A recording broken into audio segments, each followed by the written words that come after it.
Muy buenas noches, tardes, noches a todos nuestros amigos de Serovka y como siempre me acompañan el profesor Miguel Martín Landrove y Rafael Martín Landrove. ¿Cómo están, profes? Muy bien, muy bien. Muy ¿Cómo anda bien. todo por allí? Todo bien, gracias a Dios.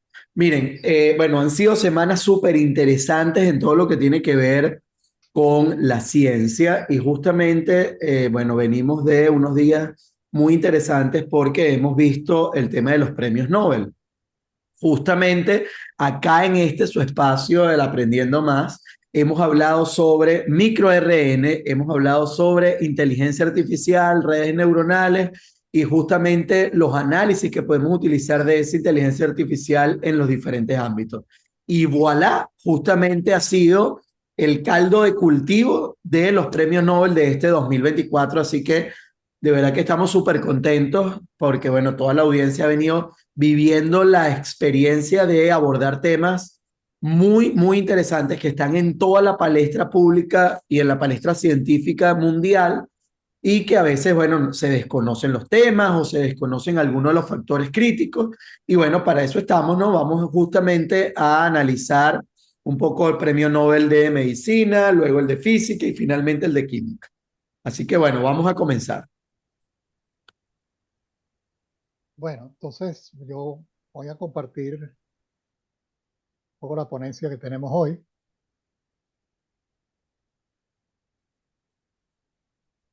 Ya aparecerá. eh,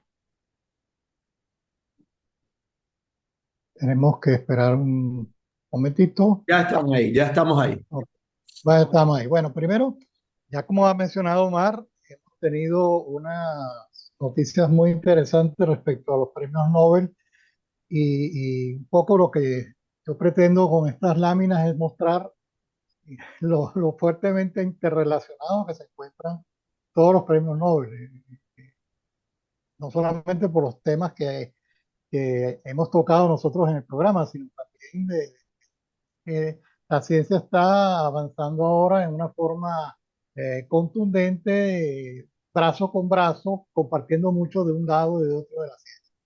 Entonces, primero nos vamos a referir a lo que fue el premio Nobel de Fisiología o Medicina de este año 2024. Este premio Nobel fue otorgado a dos personajes que tenemos aquí, Víctor Ambros y Gary Ruvkun, y la razón por la cual se lo otorgaron fue porque ellos descubrieron dentro de lo que gobierna la genética o el procesamiento del material genético que hay en las células. Ellos descubrieron que hay unos elementos que son parte de ese material genético que estaban no conocidos, que son los ahora conocidos ya como microRNA, pequeños fragmentos de ácido ribonucleico que en principio cumplen una función de regulación sobre todo lo que es el procesamiento posterior que puede haber de otros miembros de esa familia de nuestra genético, como son los ARN mensajeros, y deciden o no modificarlos para que haya la síntesis de determinado tipo de proteína, que es finalmente lo que determina toda la cadena de eventos que hay dentro de una célula. Eh, el, el, el previo en sí, digamos, el paradigma típico que se tenía antes de que estas personas se involucraran en este descubrimiento era de que ARN, el ADN produce ARN mensajero que eventualmente, mediante un mecanismo de transcripción, y luego eso es traducido a una proteína mediante unas macromoléculas que son los ribosomas, donde hay la construcción de la proteína. Y eventualmente eso va a definir, dependiendo de las proteínas, diferentes tipos de células y ese mecanismo funciona de esa manera. Lo que no se tenía claro era que aquí puede haber puntos de intervención donde va a protagonizarlo justamente el microRNA.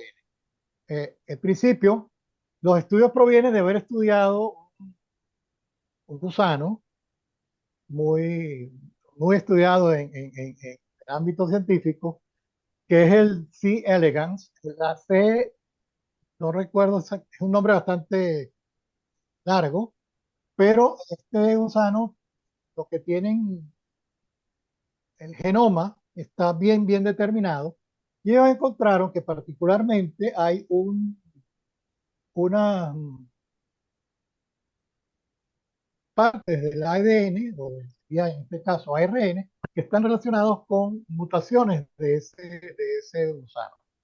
Entonces, eh, esas mutaciones en principio definen varias, lo que sería el gusano en forma normal, lo que sería el gusano mutado por el segmento o lo que sería el gen LIN4, y el gusano es mutante con el LIN14.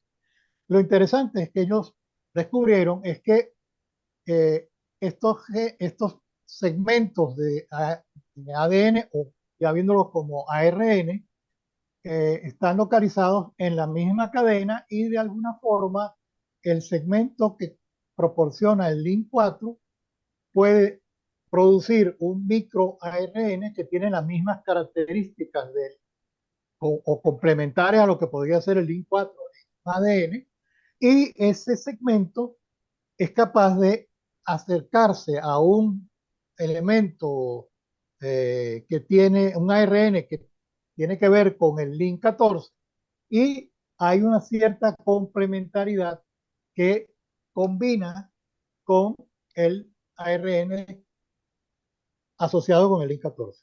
Y eso es una cosa bastante interesante, porque ese ARN, cuando llegue a un ribosoma, con esto ya acoplado con él, no va a ser interpretado de la misma manera. Es más, puede ser que no sea interpretado en absoluto. Y las proteínas que dependen de ese gen, originalmente el DIN14, no van a poderse eh, sintetizar. Ha habido un bloqueo para la síntesis de esas proteínas. Eso cambió el paradigma, o lo cambia notablemente, porque ahora el paradigma es que hay sí una producción de ARN mensajero, hay producción de micros ARN. Los micros ARN cumplen la función de regular todo el proceso de, de traducción de los ARN mensajeros a las proteínas, y eso todo involucra el metabolismo. Pero además vamos más allá.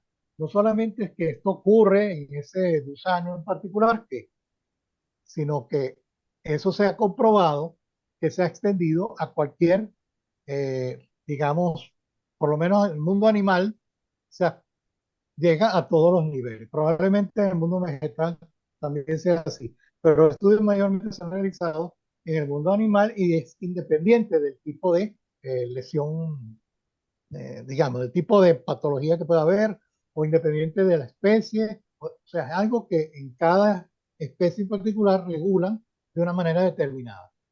Eh, si se quiere, esto en cierta forma es parte de lo que llamaríamos la epigenética. Es decir, tiene que ver con la genética, pero una genética que depende un poco de por qué va a haber poblaciones determinadas de microRN. Ya es una situación que depende, en su capacidad de regulación, depende de las condiciones en las cuales se encuentran las células.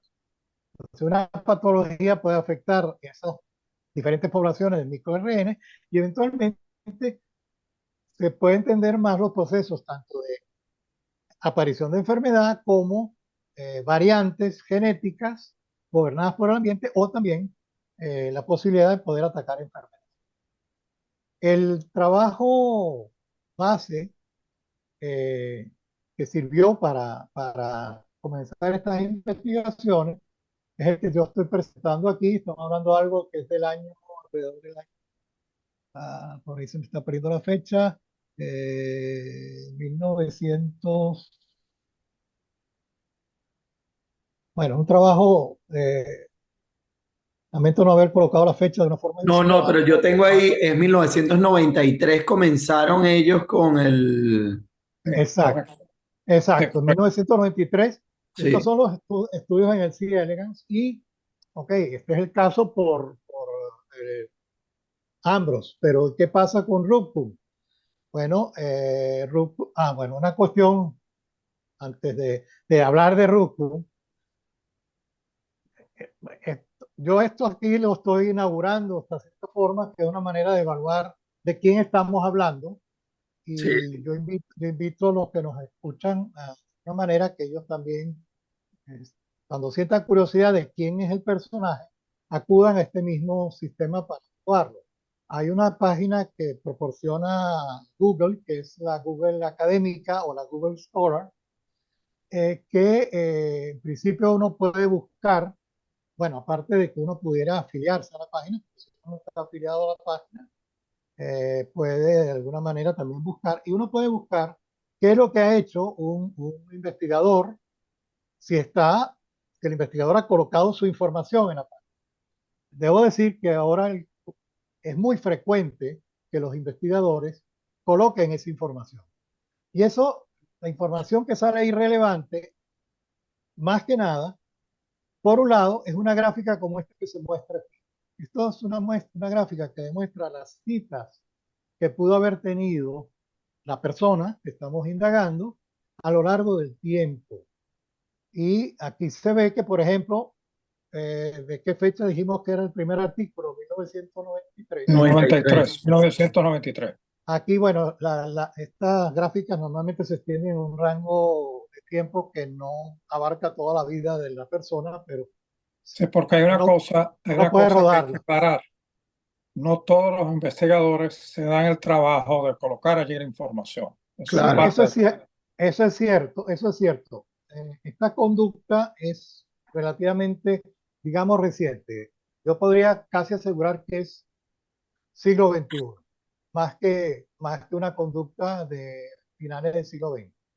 Pero una vez que la conducta es adquirida, el propio sistema lo que hace es buscar la Sí, información, o sea, hace el trabajo por el investigador. No es que el investigador tiene que ponerse ahí pacientemente a poner sus explicaciones, sino que el sistema actúa independientemente del investigador y consigue lo que tiene que sí. publicar. El investigador Ah, tiene que hacer hay otro detalle. una curaduría porque a veces le colocan gato por liebre.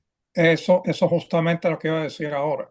No, con frecuencia ocurre. O sea, continuamente se insertan trabajos que no corresponden. Entonces el investigador tiene que darse el trabajo de remover todo eso. Sí, Bueno, sí, quiero decir, el sistema no es malo, el sistema es bueno, pero no, comete errores que no podemos claro, evitar. y los errores son naturales porque la forma en que ubican las publicaciones tiene que ver con el nombre.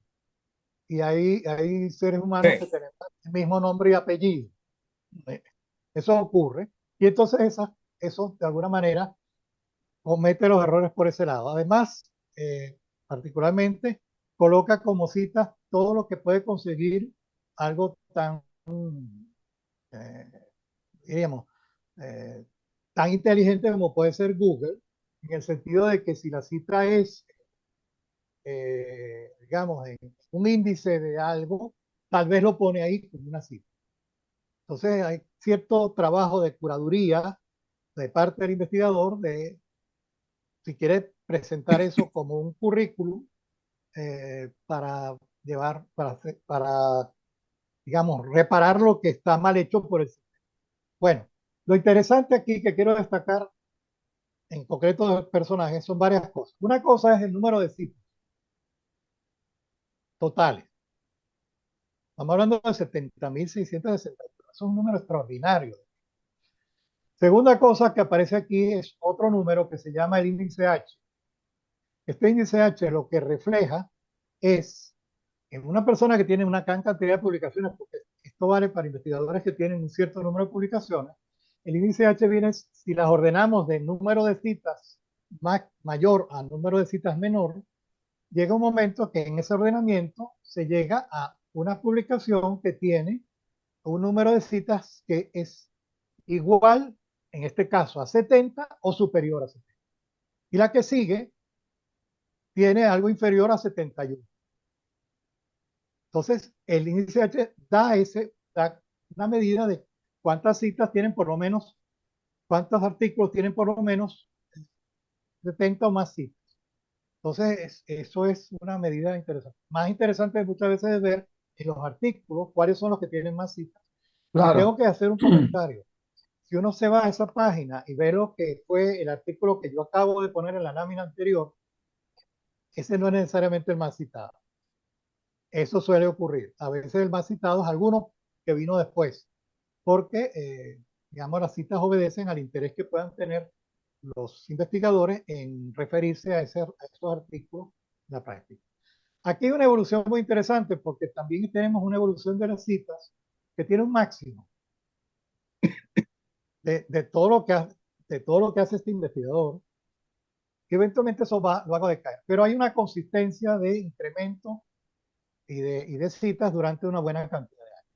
Bien, eh, pasando al caso de Rufus, este es el trabajo, referencia de Rufus. Rufus eh, hizo mucho por clonar genes, por eventualmente extender esto a trabajos donde se pudiera aplicar en otros modelos, o sea, quiero decir, en otros sistemas, no solamente el C. elegans, y, digamos, entre los dos catapultan todo ese desarrollo y conocimiento que hay actualmente sobre el ARN. Además que, En profe, el caso de Lupus, creo que es importante destacar que ellos al final sientan las bases para lo que fue en 2023 todo el tema del desarrollo de vacunas con ARN, ¿no? Con microRN. exactamente. Bueno, las vacunas son con ARN mensajero, Sí, sí, Ah, cuidado, exacto, sí. exacto. sí, digamos, la vacuna, el incorporar el ARN mensajero, yo no, recuerdo que creo que el año pasado o anterior a ese, el premio Nobel fue por ahí. Sí. Y fíjense, el punto fundamental ahí es que o sea, con la vacuna se pretende activar las células AMC del sistema inmune. Exactamente. ¿Ok? O sea, esa es la estrategia, que es algo diferente. Se activan las células AMC del sistema inmune, que son las que van a permitir que se promueva después una actividad contra lo que vendría siendo esto equivalente de la entidad blanco a la que el sistema se supone tiene que, en pocas palabras, atacar después.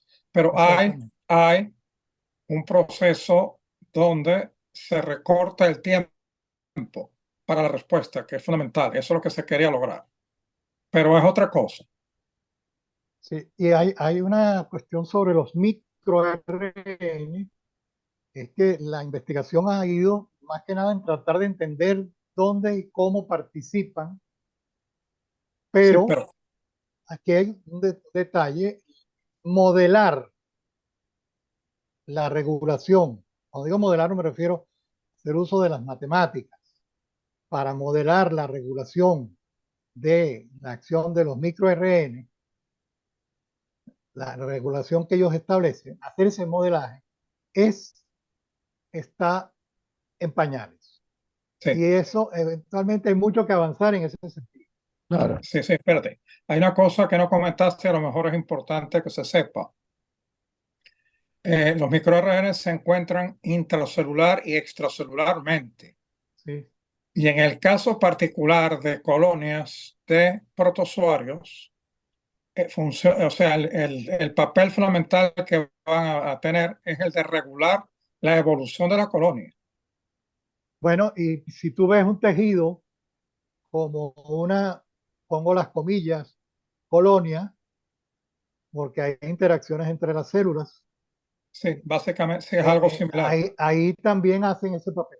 Pero independientemente si el papel es intra o extracelular, eh, un poco la historia de los microRN va un poco como la historia de el código genético desde la época en que Watson Crick plantearon el modelo de la estructura del ADN.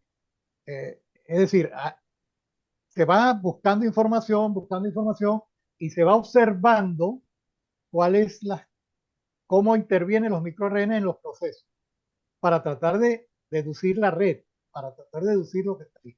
Pero los intentos para tratar de modelar esa red, yo me imagino que si hay alguien que está en ese campo ahora, va a ir de la mano, mucho de la mano, de toda la temática que tiene que ver con los otros premios Nobel, Sí, en cierta forma. efectivamente es Por eso así. yo mencioné al principio que están muy entrelazados, van del brazo hasta cierto punto. No es una cosa que es de moda, que ahora todo el mundo hable de inteligencia artificial y de sistemas, redes y demás, sino que eventualmente tienen que ir de la mano porque es que por ahí van los tiros.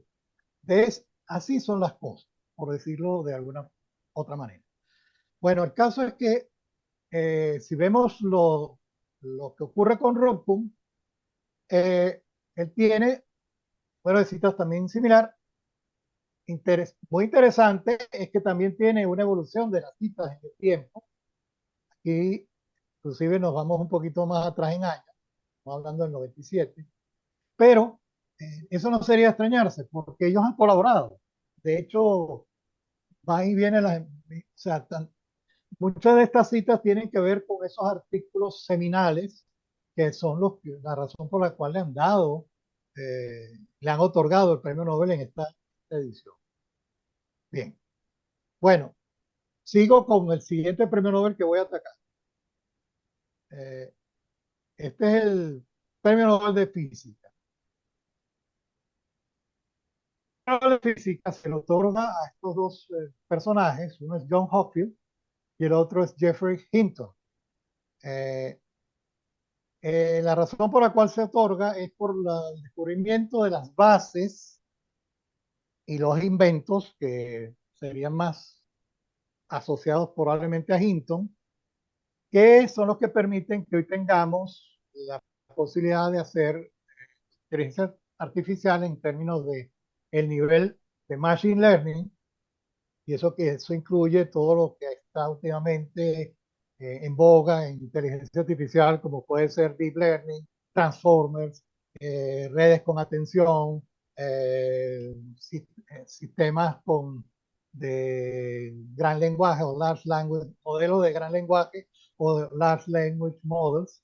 Todo eso, en principio, tiene unos fundamentos. Y eh, aquí o me atrevo a decir, hay cierta información que puede haberse visto por internet, de decir que esto no es un premio Nobel de física, sino que es un premio Nobel de computación o de informática. Y no es cierto, no es cierto.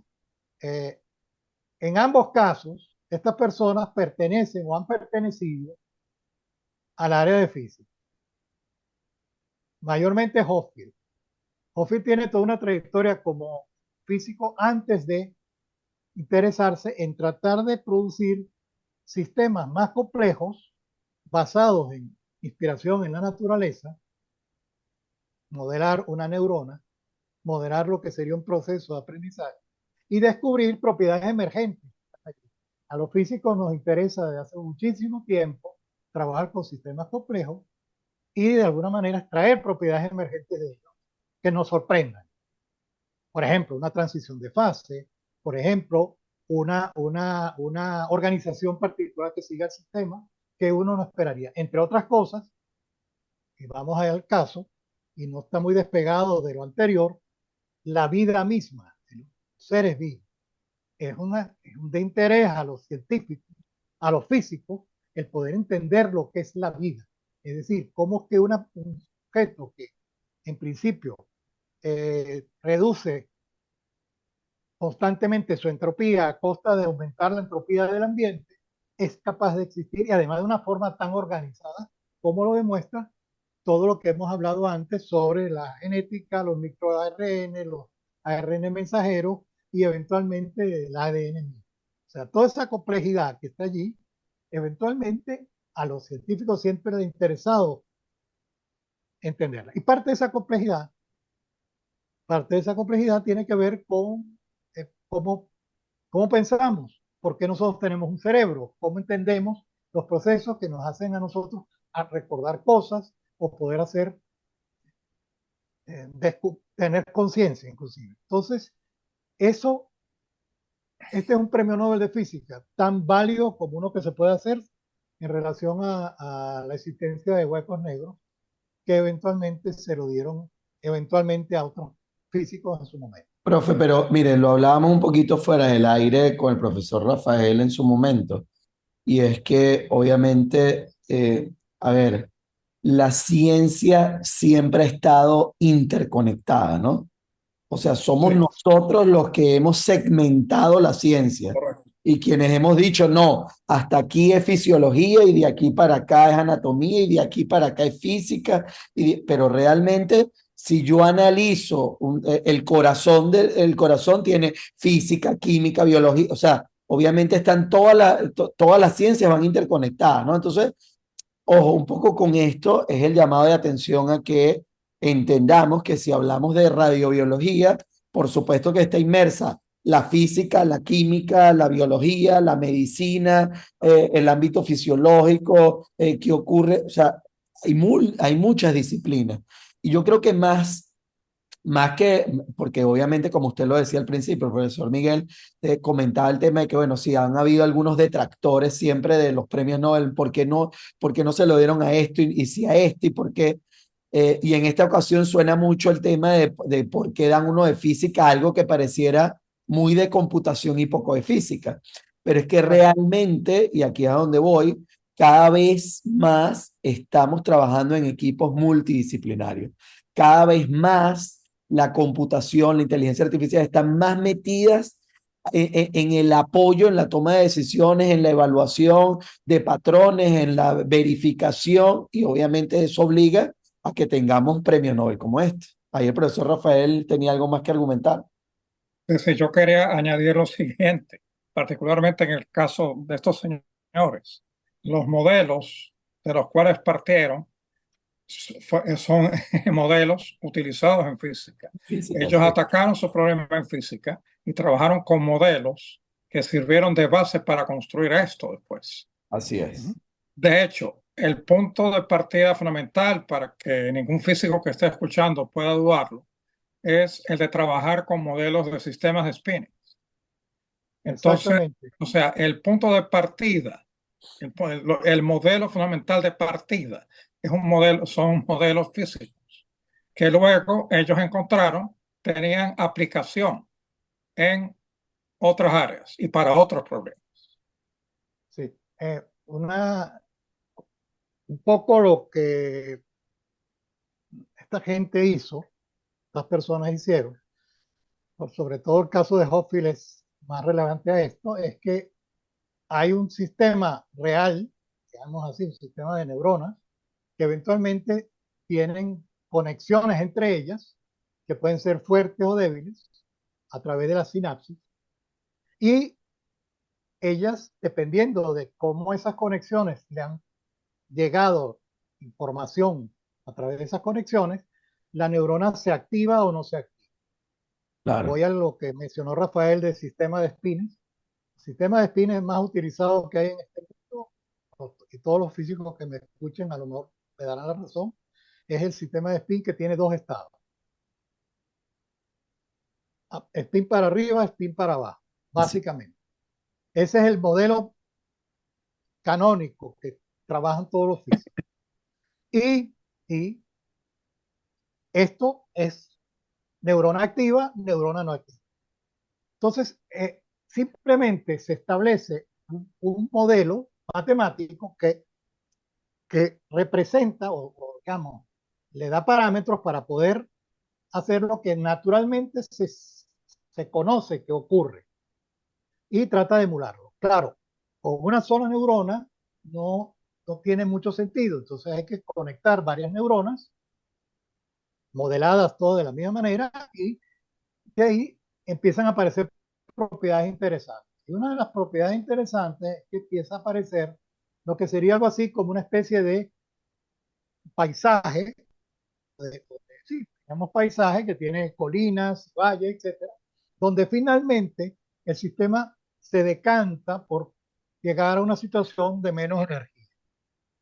Entonces, hay una organización que aparece, es decir, el sistema termina organizándose y si a la entrada de ese sistema uno suministra suficiente cantidad de información, el sistema termina reconociendo algún patrón, termina acumulándose un patrón que está dado justamente por esta especie de paisaje que es lo que está representado en ese modelaje que se te hace. Entonces, Esto tiene digamos, en esa búsqueda de buscar una propiedad emergente, esto es una propiedad emergente. Claro. Uno no esperaría que un sistema que uno lo conecte, que uno pudiera pasar cualquier cosa y resulta que encuentra modos de organizarse y se organiza. Y entonces eso también es lo que ocurre justamente en los modelos de spin, modelos tipo Ising o cualquier cosa en el área de la física. Entonces, esto es natural, que le pueda interesar a un físico trabajar en esto. Y mucho del desarrollo eh, ha sido de muchos años. Yo voy a añadir una anécdota personal. Yo a finales del siglo pasado, no mucho después que yo culminé mi doctorado, yo acompañé a mi esposa a un curso donde trabajamos con redes neuronales y el modelo que se trabajaba era el modelo de Hopf. Correcto. O sea, y esto pareciera, no, que esto es ahora, que estamos en este Claro, siglo claro, de no, no, la no. maravilla de la inteligencia artificial. No, esto tiene mucho tiempo atrás. Y ya lo vamos a ver cuando veamos las gráficas similares a las que mostré para el caso de medicina, cómo eso no se da cuenta de esas diferencias, de cómo evoluciona el conocimiento. Claro, lo que pasa es Eh, que para que la gente lo entienda, es que obviamente ahorita está más democratizado, ese conocimiento está más en el día a día de la gente, ¿sí? sí, ChatGPT, sí, etcétera, todo el boom de la inteligencia artificial actualmente. Pero sí, sí. realmente, si nosotros nos ponemos a analizar las bases y fundamentos, entre 1980 y 1990 tenemos eso, digamos, los desarrollos de todos quienes han venido trabajando Sí, en los bueno, premios Nobel, ¿no? De este año. y habrá personas que se sorprendan de que venían trabajando con inteligencia artificial por ahí por los años 70 y por los años 60 y no se daban cuenta. Entonces, ojo, Y no profe, se daban cuenta, sí, porque, sí, sí, es así, es así. porque Ahora, así era. importante destacar allí dentro, aprovechando la imagen que coloca, ¿no? Entender que justamente, a ver, es parte también del entrenamiento, ¿no? O sea, el entrenamiento se basa en encontrar esos valores para las conexiones entre los distintos nodos, tal y como usted lo mostró allí entre las neuronas. De modo tal de que, bueno, vaya como guardando las imágenes de baja energía hasta que por fin yo pueda llegar, o sea, yo a partir de una imagen distorsionada o incompleta, que le faltan cosas, el sistema pueda ir trabajando con esos valores hasta que pueda ir a partir de las diferentes nodos, ir completando, ir actualizando los valores y llegar finalmente a la imagen guardada, ¿no?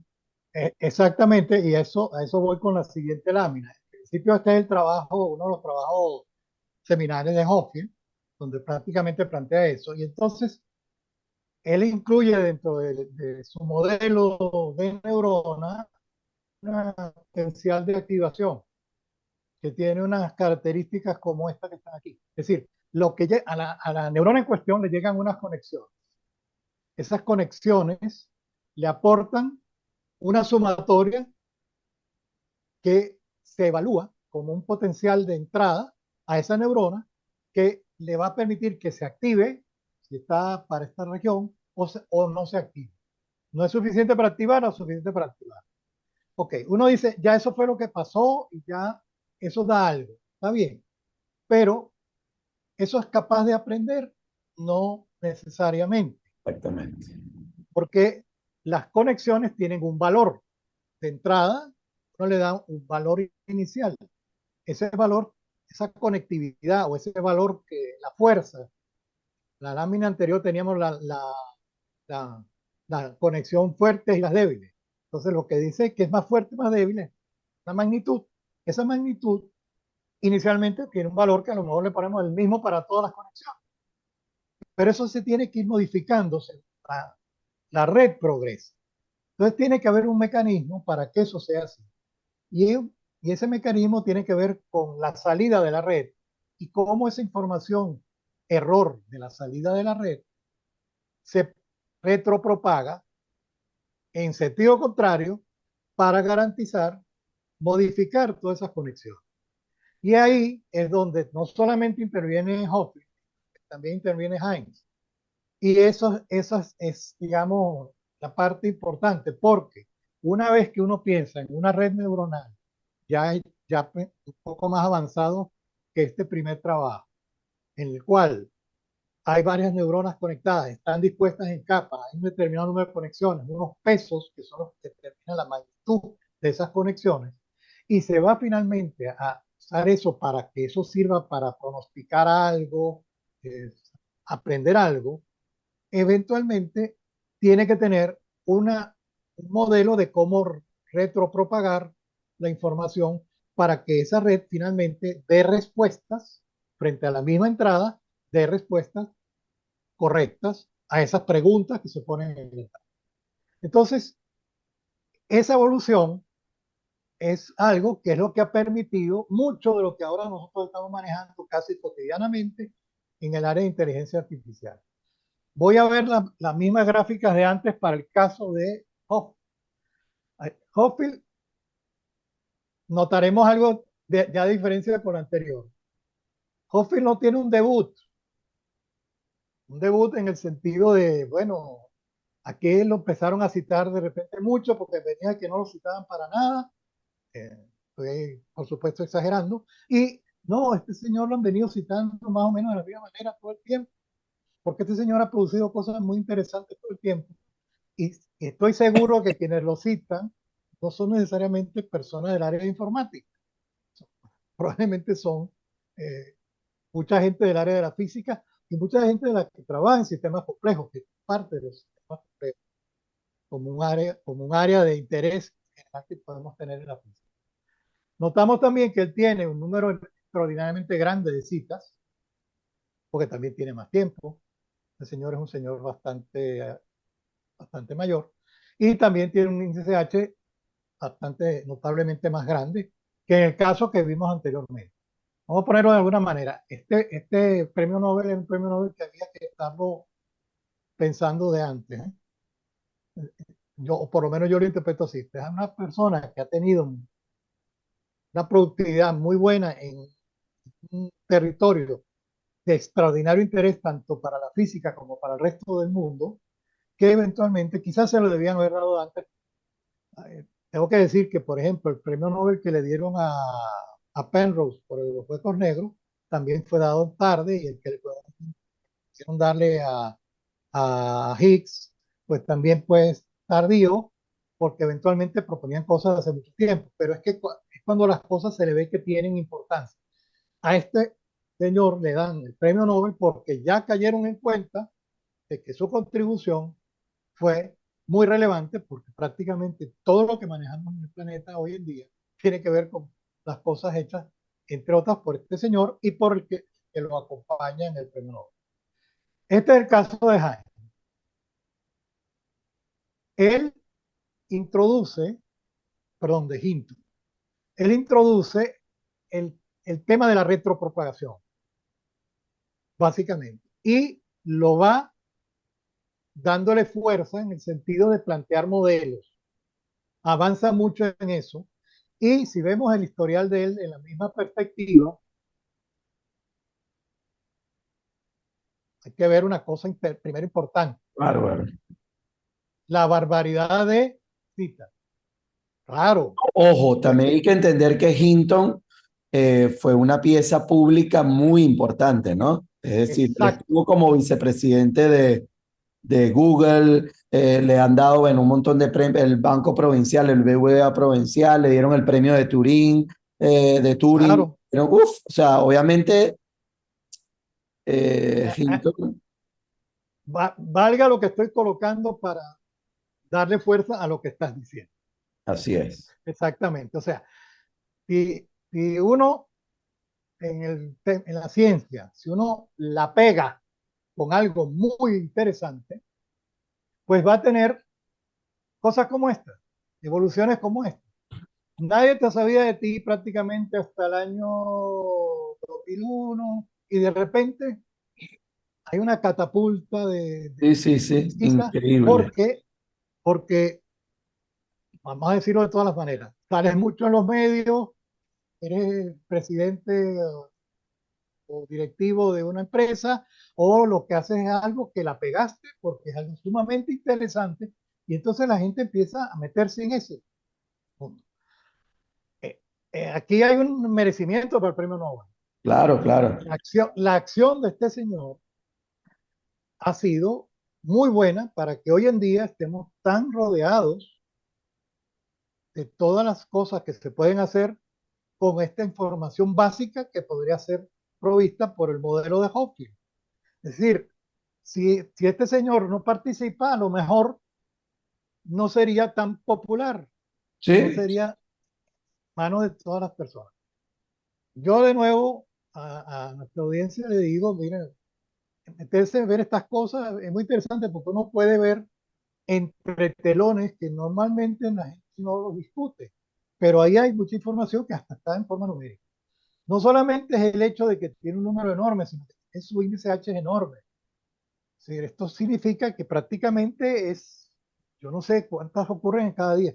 Aquí hay un número de, nada más en el año 2024, tiene 80.000 citas hasta ahora y no hemos acabado el 2024. O sea, es una cosa sumamente impresionante. El desarrollo que, o sea, los perfiles de los premios Nobel son interesantes. Voy a hacer una acotación. En épocas donde los científicos famosos publicaban muy poco, léase Albert Einstein, léase Schrödinger, léase nuestro amigo de los rayos X, Röntgen. En esa época no había forma de sacar estas estadísticas porque no puede, con pocos números no se puede hacer ningún tipo de estadística. Esto todo es material que obedece a que estamos muy interconectados en la información. Entonces, de esa manera podemos hacer estas evaluaciones. Bien, sigamos. Espérate, Ahora, espérate, espérate. Ahora que comentas eso, como un ejemplo nada más. ajá, Los trabajos de Green, que son fundamentales en física, para ajá, lo que tiene que ver con funciones de Green, cuando el trabajo se produjo originalmente, Green sacó 51 copias haciendo uso de sus recursos y la repartió entre sus amistades. sí, A William Thomson, Lord Kelvin, le tomó años obtener una copia del trabajo de Green. Claro, estamos hablando del siglo XIX, claro, pero cuando obtuvo la copia del trabajo de Green, William Thomson entendió que era un trabajo fundamental. Y gracias a William Thomson tuvo difusión después en el mundo de la física. Pero simplemente eso es cierto. O sea, en todo ese periodo, y vamos a decir principios del siglo XX, la comunicación no tenía los recursos que tenemos hoy. Entonces, cabe esperar que el proceso de crecimiento en cuanto a la generación de información tenga un carácter exponencial, básicamente. sí. Y si nos fijamos en todas las gráficas que yo he mostrado hasta el momento, prácticamente nos estamos moviendo en el siglo XXI, básicamente. Quizás un poquito del final del XX, pero nos movemos en el siglo XXI. Eso es porque una de las obvias situaciones que tenemos en el siglo XXI es que la información fluye con mucha facilidad y es muy fácil enterarse de lo que hace cada quien y eventualmente también es mucho más fácil publicar. Ojo, antes publicar significaba hacer copias que eventualmente uno las lograba distribuir y lograr que alguien las sacara, una editorial. Hoy en día eso está automatizado y independientemente de la calidad de lo que cada quien produzca, es indudablemente más fácil, hay menos trabas para publicar a los que produce un artículo de calidad que las que había en el siglo XIX o las que podía haber a principios del siglo XX. Inclusive en la segunda mitad del siglo XX había su. Hoy en día está todo allanado. sí, Entonces, eso permite que se vean números como este. Okay. Pero hasta ahora, los premios Nobel que hemos tocado son premios Nobel que tienen mm, ganadores que han, que han sido galardonados, que lo han recibido, que eventualmente tienen una trayectoria, inclusive este tiene que es corta, es una trayectoria impresionante. Pero todos son, y hay que decirlo, personas que tienen mucho tiempo trabajando en lo suyo. Y se ve que son personas que eh, llevan trabajando de hace muchísimo tiempo como investigadores, aunque quizás sus resultados no tengan esta explosión de inmediato. Y las barras estas tienen un cierto valor, no es cero, pero se nota que aquí había un interés de investigación que no llamaba la atención, sino un número razonable de investigadores alrededor, pero no el interés social que representa esta subida tan abrupta. Pero cuando vamos al tercer caso del premio Nobel, que este caso es el premio Nobel en química, aquí también aquí fue otorgado a David Baker, a Demis Hassabis y a John Jumper. Eh, Me perdonan las fotos, pero esas son fotos que están en sus perfiles, así que si les parece que no era la más adecuada, eh, es cada quien en lo suyo. No son así como se ven en las fotos, son quizás diferentes. Pero una acotación es la razón por la cual le dan este premio Nobel, es porque ellos desarrollaron la capacidad de hacer diseño de proteínas computacional para David Baker, y la otra mitad del premio Nobel. El premio Nobel normalmente se reparte en la cantidad que se otorga, de alguna manera que no es equitativa necesariamente entre los galardonados. La otra mitad se le da a mitad y mitad entre ellos, a Hassabis y a Jumper, para predecir estructura de proteína. Entonces, como uno ve las dos razones por las cuales se otorga este premio Nobel, uno diría de entrada, bueno, también este es un premio Nobel computacional. ¿Qué tiene eso de química? Bueno, tiene muchísimo de química. Tiene muchísimo de química. Por un lado, lo que es el proceso mediante el cual una proteína termina plegándose en la estructura que la hace tener una funcionalidad dentro de un ser vivo, es un proceso extremadamente complejo. Obedece a muchísima física, mucho más que química. Vamos a hablar en términos reales. ¿Por qué? Porque los aminoácidos que constituyen poner la lámina para que eso se vea un poco más claro. Los aminoácidos que constituyen la cadena de aminoácidos, que es la que constituye una proteína, cuando es sintetizada la proteína en un ribosoma, es una cadena lineal. Vamos a ponerlo en términos sencillos.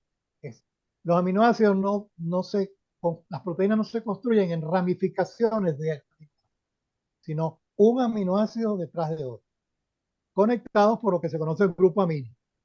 Y van unos conectados detrás de otros. Y eso empiezan a haber interacciones entre los aminoácidos que van obligando a plegarse. La mayoría de las interacciones tienen que ver con la naturaleza polar que tienen los aminoácidos.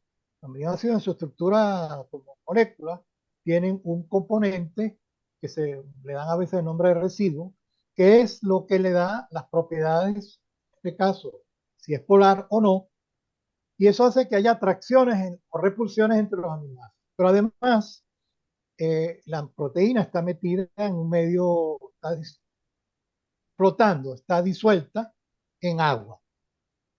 Y esos tienen la capacidad de solvatarse de una determinada manera.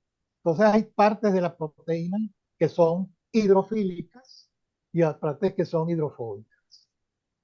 O sea, son partes afines a tener enlaces tipo puente de hidrógeno con el agua y o bien no tener, expulsar el agua.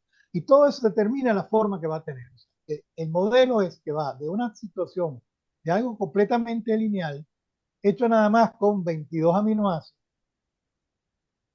y finalmente si tiene una proteína plegada. Y ese es un problema complicadísimo de resolver.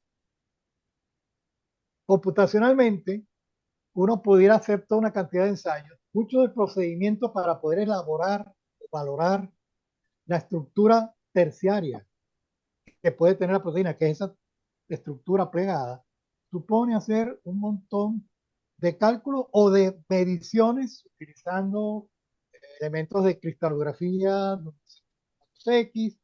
Hay complicaciones para determinar esa estructura. Entonces, estos investigadores lo que han hecho es producir elementos que se basan fundamentalmente en la computación. El plegamiento de la proteína ocurre en tiempos extremadamente cortos, y si uno saca una cuenta de cómo debería tomar en cuenta todas las interacciones entre los aminoácidos, le da un número que significaría que el plegamiento de proteína debería ocurrir en años. Y eso no ocurre. Entonces, ¿cómo eso se entiende desde el punto de vista físico y químico también? ¿Por qué no? Es algo que ha tenido en la mente de los investigadores de mucho tiempo. En particular, en este caso de uno de ellos, eh, la cosa va en plantearse, vamos a hablar en general de la contribución de los tres, es plantearse modelos donde uno tiene los aminoácidos y para manejarlo computacionalmente, uno va a tratar de modelar cómo es la distancia entre los aminoácidos. Y esa distancia entre los aminoácidos da una matriz, donde esta matriz va a ser tener más valor cuando más distantes estén o menos valor cuando más cercanos estén. Y de alguna forma uno puede evaluar, modelar en esas tres dimensiones cómo eso se va a ir acercando. Pero luego hay que tomar en cuenta las propiedades que esté cargado, los aminoácidos tengan carga, sean polares o que sean hidrofóbicos, que te creen lugares hidrofóbicos o hidrofílicos. Entonces, todo eso está tomado en cuenta en un modelo computacional. Eso sería más la contribución de uno de ellos. El otro par, más que nada, lo que ya se metió es en meter elementos de inteligencia artificial para hacer eso de una manera mucho más rápida y que tiene la posibilidad, y esta es la parte más interesante de todo este desarrollo, es que te puede proponer, teniendo la información del ADN, que sería finalmente la información del ARN, y lo cual significa cuál debe ser la secuencia de aminoácidos, porque eso es una relación uno a uno. Si uno tiene el ARN, uno tiene grupos de tres bases, determina lo que se llama un codón, que es un elemento de código genético, y ese codón está asociado a un determinado aminoácido. Hay varios codones que pueden estar asociados al mismo aminoácido, pero eso le da una información que puede ser leída y saber cuál es la secuencia de aminoácidos que corresponde a esa secuencia de bases de nucleótidos que vamos a tener para formar un ARN mensajero.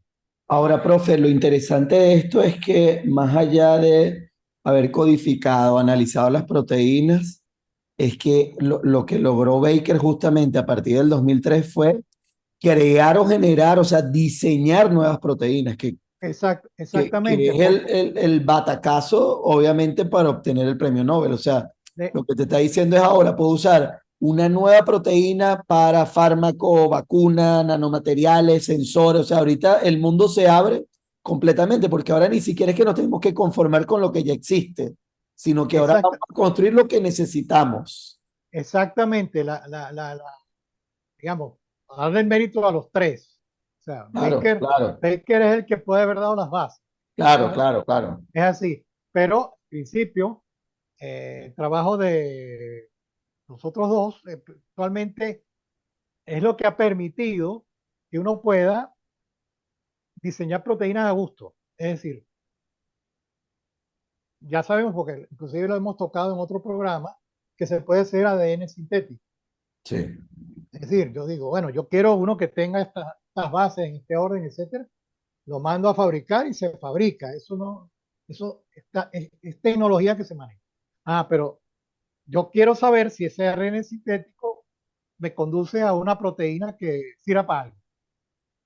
Entonces, hay una parte del trabajo, de toda la investigación que ha sido hecha, no solamente por esta gente, sino por mucha más gente, de entender las proteínas naturales, las que se pueden obtener en la naturaleza, en sistemas vivos conocidos, eh, cómo son y qué función hacen. Ahora, uno puede crear una sintética que tenga una modificación y puede ensayarla ya construirla, no solamente es diseñarla, sino la puede terminar construyendo y probarla en un modelo animal para ver las consecuencias de esa proteína. Y eso puede ser tener una ventaja terapéutica, puede ser, mira, ayuda Claro. a pensar la que está siendo producida de otra forma. Y bueno, entonces, Sí, sí, ahí hay que acotar que la forma cuando se pliega, la forma que adquiere plegada está directamente relacionada con su función. claro, eso es, Entonces la guía a usar es la forma que debe tener, básicamente. claro, la proteína sintética que Omar mencionó es realmente una proteína muy pequeñita. Tiene ustedes se dan cuenta por las figuras que hay unas zonas que son como planos en la estructura de la proteína, que son unas hojas beta, y hélices, que son llamadas hélices alfa. Bueno, esa proteína tiene algo así como dos planos y dos hélices. Una proteína muy sencilla. Eh, eh, esa no existe en la naturaleza. Es decir, esa es completamente artificial. Es decir, se, se puede producir si uno tiene los elementos en este caso de computación, que permiten hacer una predicción de la estructura terciaria de una proteína. Hay un grado de avance enorme porque hay muchas proteínas que no se conocen. O sea, digamos, entender el código genético no es simplemente saber cuál es la secuencia de bases que forman el ADN. No es solamente eso. Es saber qué función tienen esas secuencias. Y esa función se puede entender si uno puede finalmente producir la estructura terciaria de la proteína. Si uno lo hace por medios experimentales, es decir, tengo un laboratorio donde yo la aíslo, le hago estudios para determinar la cristalizo con una estructura cristalina o hago resonancia magnética, espectroscopía de resonancia magnética para determinar la estructura terciaria de esa proteína, pues son muchos recursos, mucho tiempo y al final se obtiene un resultado. Claro. Ok, si hay computación por el medio, eso se puede hacer muy rápidamente y lo que queda por constatar es si efectivamente lo que se predice es lo que se puede observar. Pero ya uno puede guiar los experimentos en un sentido. Sí, sí, ya te acorta el tiempo de prueba, o sea, ese tiempo de vamos a ver qué pudiera pasar, no, ya al menos te reduce ese tiempo y estamos hablando de cambiar de años a días, o sea, A ya día. eso es un Y, cambio ade- fundamental. y además está el hecho de que tú puedes crear, diseñar proteínas que tienen estructuras terciarias similares, como las puedes sacar, estructura terciaria, rápidamente, que son similares a las que están naturales. Y de alguna manera ver si esa modificación sustituye. Por ejemplo, hay enfermedades que suponen que hay una ausencia de una determinada proteína. ¿Ok? Si esa proteína se sabe cómo debería ser, se puede sintetizar Creo y que se puede compensar esa ausencia. Es una forma de decir. Hay que tener en cuenta también los efectos de la epigenética. Exacto. Que eso se puede modelar también. Eso se puede modelar. Bueno, Bueno, muy bien. voy a continuar. Aquí está el artículo seminal de Baker, donde él lo que propone es el método computacional para hacer la predicción de las proteínas. Uno de los resultados es, en particular creo que es la proteína que estoy hablando antes, que es muy sencillita. Eh, su currículum es también extraordinario. Voy por partes. De nuevo, este número es muy grande, porque también está más de moda. Todo lo que es biología molecular. Sí, Esto es, este debería ser un premio de biología. Esto es biología molecular. Es química biológica, sí. pero y como pasa en todas las áreas de la ciencia, no puede estar negada a tener computación por el medio, porque sin la computación es imposible prácticamente hacer nada hoy en día, prácticamente. Inclusive me atrevería a decir que hasta en matemáticas es imposible hacer nada sin la computación ayudada. Bueno, el caso es que tiene también un índice H impresionante, pero también tenemos una curva que se ve que hay una evolución, no es tan drástica como la que vimos en el caso de uno de los galardonados de física, pero probablemente aquí hay un efecto notable. Pero vamos más allá, vamos a pensar en los otros dos. Este es el artículo por el cual, o uno de los artículos por el cual se le da participación a Savis. Eventualmente, aquí hay ya un manejo de caer con el desarrollo de un paquete que se llama AlphaFold. Yo, si no recuerdo mal, a veces sucede con las personas que tenemos que ver mucho con un computador, que a veces no, nos sugieren meter un software para, entre otras cosas, determinar si hay inteligencia extraterrestre o también si uno quiere hacer plegamiento de proteínas. Y yo recuerdo haber puesto en mi computadora, no lo tengo ahora colocado, pues me dejé de eso, pero ciertamente desde antes de que ocurriera el presente siglo, muy al principio del presente siglo, había un paquete por ahí en el cual uno podría jugar a hacer un plegamiento de proteínas en su computador personal, que curiosamente puede coincidir hasta con bueno, aquí la fecha de este artículo es del año 2021, pero eventualmente puede uno decir que ya empezaba a aparecer la idea de poder estudiar relativamente rápido el plegamiento de proteínas. El currículum de este señor es más característico de lo que ocurre cuando hay una gran implicación social.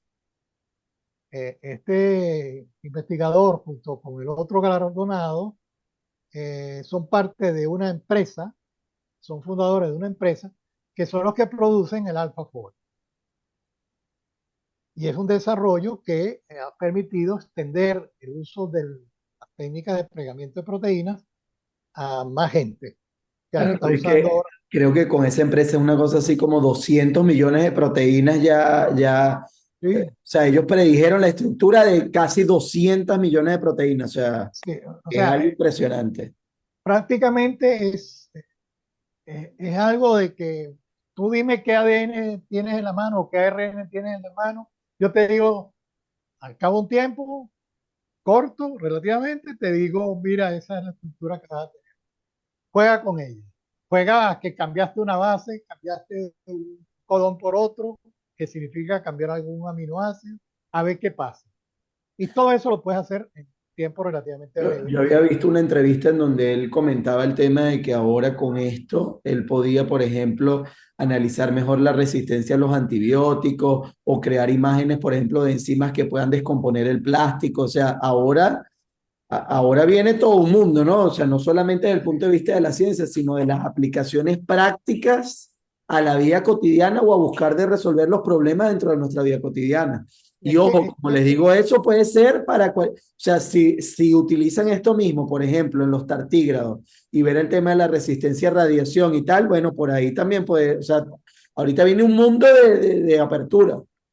sí, pero es que además no solamente es hacia el mundo de la medicina, No, no, claro. o digamos, o de mejorar nuestra especie o ayudar a salvar otras especies.